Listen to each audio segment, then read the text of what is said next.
अशा परिस्थितीमध्ये आमिर खाननं मात्र ही भूमिका मांडली का केवळ सावध प्रतिक्रिया दिली हा सवाल कायम आहे। दरम्यान कुणाल कामरा प्रसिद्ध कॉमेडियन यांना जंतर मंतरवर केलेल्या विधानानं नवा वाद उपस्थित झालाय। नाम सीता के पति का, काम नीता के पति का असा एक विनोद करायचा त्यांनी प्रयत्न केला। मात्र यामुळे हिंदू धर्मियांच्या भावना दुखावल्याची टीका मोठ्या प्रमाणात त्याच्यावर होते। केंद्र सरकारवर टीका करताना कुणाल कामराच्या या वक्तव्यानं अनेक संघटनांनी आणि व्यक्तींनी टीका केली आहे। सीता के पति या वक्तव्यानं हिंदूंचा अपमान केल्याचा आरोप होतोय।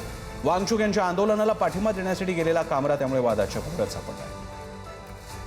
पहले तो मैं कहना चाहूंगा कि ये जो सरकार है, ये जो कर रही है, ये बहुत सालों से कर रही है और हमने देखा है कि ये लोग बस सीता के पति का नाम ले लेके नीता के पति का काम कर रहे हैं। आपल्यासोबत आहेत मुंबई तरुण भारतचे संपादक किरण शेलार। किरणजी, स्वागत आहे आपलं पुढारी न्यूजवर। आंदोलन सुरू असताना अशा प्रकारे कुणाल कामराच्या या वक्तव्याचा अर्थ आणि अन्वयार्थ आपण कसा पाहता? ही टीका टिप्पणी खास करून किंवा हा जो पण तयार करायचा त्याने प्रयत्न केलाय याकडे आपण कसं पाहता? अभिव्यक्ती स्वातंत्र्य की धर्माच्या भावनांना ठेच?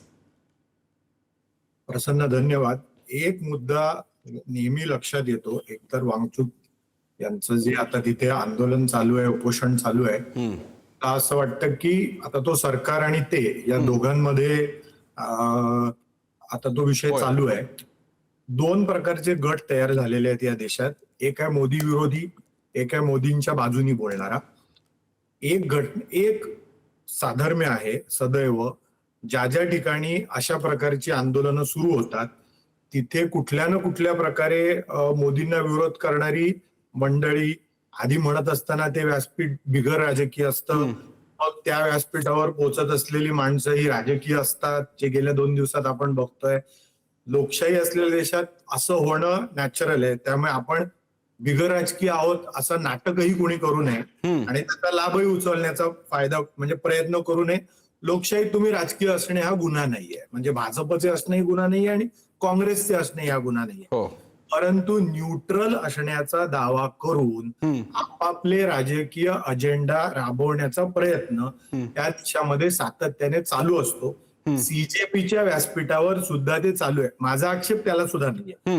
माझा आक्षेप हा अशा प्रकारे प्रत्येक वेळी चेष्टेचा विषय आणि श्रद्धेचा विषय, हा अहिंदूंचे विषय जेव्हा येतात तेव्हा ते श्रद्धेचे असतात आणि हिंदूंच्या श्रद्धांचा विषय ज्यावेळेस येतो त्यावेळेस तो चेष्टेचा असतो, कॉमिकल असतो।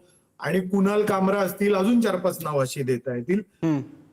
हा प्रश्न म्हणजे कडकपणे विचारला गेला पाहिजे की चेष्टा करायची असते तेव्हा हिंदू देवी देवता आणि ते अल्लाह देवे, अल्लाह दिलावे किंवा काय जो भी अल्लाह गायब है वगैरे हे त्या श्रद्धेने गायलं जातं, त्याचं टेलिकास्ट केलं जातं आणि कुणाल कामरा सारख्या लोकांचं मात्र ते कॉमिकली घेतलं जातं। तर हे का म्हणजे why this fashion is there मला समजत नाही। बरं, आणि याच्यावर आक्षेप घेतला तर तो आक्षेपही म्हणजे हिंदूंना घटनेचे, धर्म स्वातंत्र्याचे अधिकार आहेत की नाही, बरं, आणि त्याचा सन्मान तुम्ही राखणार आहात की नाही राखणार। आणि अशा प्रकारची सुरू झालेली सगळीच आंदोलनं ही अशीच भरकटतात आणि हे ठरवून केलेलं असतं। म्हणजे जिथे जिथे विरोधी पक्ष, ज्या संसदेत जिथे लोकांनी तुम्हाला व्यवस्थित निवडून दिलेलं आहे ना, तुमचं रिप्रेझेंटेशन 2, 4, 5 जे काय ते तिथे टिवल्या करत असतात आणि बाहेर तुम्ही अशी व्यासपीठं वापरता।